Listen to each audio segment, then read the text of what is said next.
Thomas Soto, 6h-9h sur Europe 1. Le débrief de la matinale, les temps forts de ce que vous avez entendu ce matin sur Europe 1. Le porte-parole d'Alain Juppé, Édouard Philippe, était mon invité pour l'interview politique.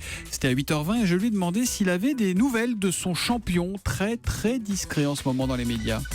Je comprends que vous me posiez la question, d'abord parce qu'on me la pose souvent. Ce que je ne comprends pas, c'est que ça vous surprenne.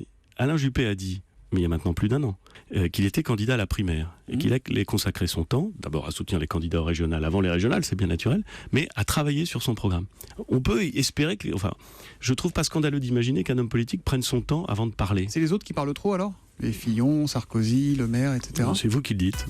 Édouard Philippe, le député maire Les Républicains du Havre. L'ancien joueur du Barça, le FC Barcelone, Eric Abidal, était ce matin mon invité pour l'interview Vérité à 7h45. Opéré d'une tumeur au foie, puis greffé, il se considère aujourd'hui comme un miraculé et il se bat pour les autres et notamment pour le droit à l'oubli pour les anciens malades du cancer. Écoutez.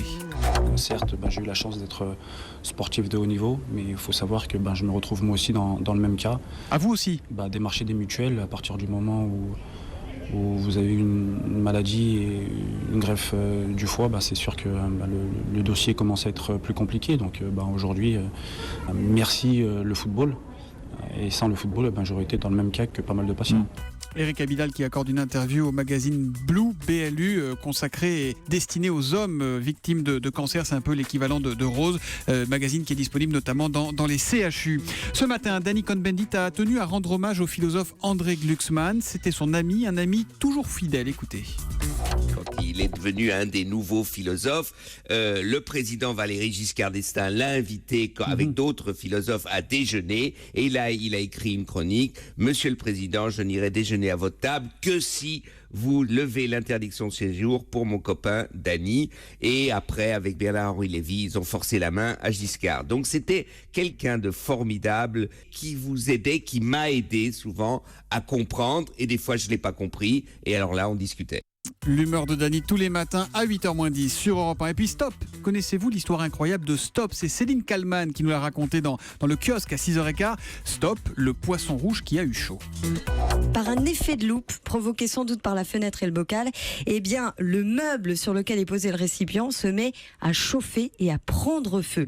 Et savez-vous qui a arrêté le feu ? Le poisson ? Stop ? Et oui, c'est Stop, le poisson au nom prédestiné. Son bocal s'est fendu, l'eau qui se trouvait à l'intérieur a suffi pour éteindre l'incendie. Stop, lui, était dans une flaque d'eau, en train de sautiller. Et il a tenu bon, il va très bien, aucune séquelle. Et il a évidemment eu droit à un beau bocal tout neuf. Vous avez pu lui parler psychologiquement, ça va Stop ou pas ? Il va bien, il se souvient de rien. Le kiosque d'Europe 1 tous les matins à 6h15. Vous réagissez à la matinale, tout le temps, quand vous voulez, où vous voulez. Twitter avec le hashtag 1matin ou sur europe1.fr.